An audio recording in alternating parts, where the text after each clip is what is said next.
The Calgary Police Service has concluded the investigation into a report of animal abuse which occurred in the community of Whitehorn.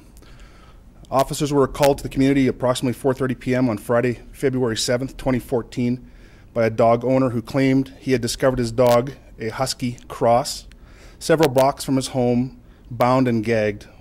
It was alleged that the animal had been missing from the yard in the 0 to 100 block of Whitehaven Road Northeast from the time of approximately 11:45 a.m.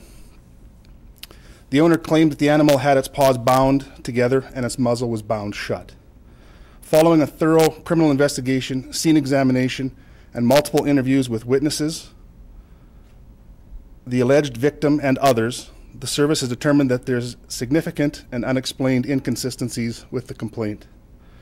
The investigation into the allegation of animal abuse is therefore now closed, and although detectives continue to look at other aspects of the case and matters resolving around the incident itself.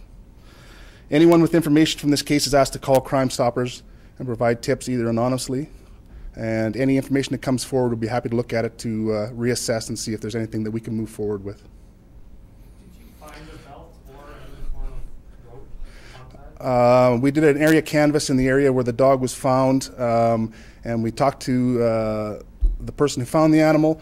We found no bindings of any kind, no rope, no belts, no nothing in that area. What about their yard, which is where they claim the dog was taken from? Did you find any evidence there that people had been in this yard or been in the area? There had been a recently fresh snowfall. There were no footprints in or out of that yard. The gate had issues in trying to open and had been said was previously shut. So we were unable to find any evidence to support anybody in there. Keeping in mind this is a very large dog, so it would take some effort potentially to remove this animal. Can you speak about where things go from here? And then obviously this couple, it appears, has raised over $1,700 now in an online fundraiser related to this incident. Can you speak about where this goes from here? We're looking at all aspects of that, and that's part of the investigation going forward, so I'm not going to make a lot of comments on it. What I can say is the website was opened up for this couple by another person. That person has been cooperative with Calgary Police and has provided us with information pertaining to amounts, any disbursements, etc. from that. And we're looking at potentially having all the money returned going forward. So if anybody has donated, is looking for money, please get a hold of us, or if they know how to get a hold of that website, get a hold of the website, and we can make some arrangements from that point. Were you able to link this incident to the actual case in Willow Park in the southeast where animals were indeed, had their mouths duct taped and things like that? Again, the fact that the methods of binding were different from there, and the fact that we didn't find any bindings, and there's nothing that we can say that this event took place up in the north, we're not able to come anywhere near what that investigation down there would appear to be.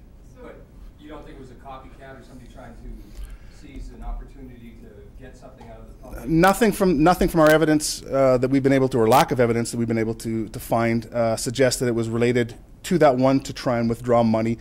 We're still looking, obviously, at motives and all of that for this incident, and that's part of that ongoing investigation. Are charges in the picture? I mean, again, every time we start talking about charges, there's a lot of facts we have to put into place, intent and all that kind of stuff. So all that stuff will be looked at going forward on the investigation, and depending on what comes from that investigation or tips from the public, etc., we'll be happy to look forward to revisiting that and any other thing as we move forward. But it just appears that these people lied to raise money. Well, I mean, I can't say that it didn't occur. What I can say is we've got nothing to support that it did. So I can't tell you that they're lying. I can't tell you what their thoughts were. What I can say is we found no evidence to substantiate any of the claims that we've seen. And moving forward, we're going to look at that in the ongoing investigations. What charges could they face? Sorry? I mean, there's a multitude of charges. You could potentially look at fraud charges. You could look at mischief complaints, all that kind of stuff. But again, we have to go through the investigation steps to make sure that we have enough evidence now that we've not found any evidence to move forward on those investigations. So that'll be continuing as that investigation goes forward. Jim? No, you've already answered it. Okay. What's been the reaction of people? There was another animal group that was actually hoping to take some of the money over and above whatever was needed for the vet bills. What's been the reaction of the person that set up the account, potentially these other people that have donated that you've spoken to so far? The investigator spoke to them, but the person that set up the account did so in good faith, believed the people and their story, and has put a stop on that account. No money is coming in or out of that account once we had contacted them. And like I said, they've been very cooperative with the investigators so far.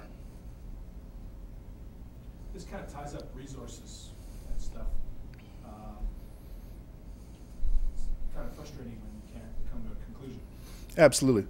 But I mean, we have to respect the people of Calgary. If they believe an incident occurred or they want to report, we encourage people to report incidents.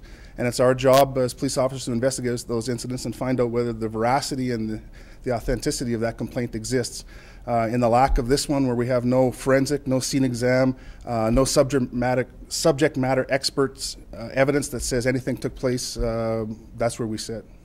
So what did happen to the dog? Well, when the vets looked at the dog, there were no injuries consistent with any kind of bindings on either animal.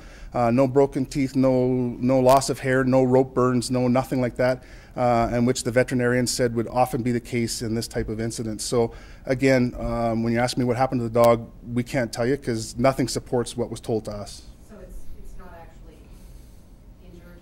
There is no injuries to the dog at all. Anything that the dog visited on the second veterinarian was a pre-existing medical condition.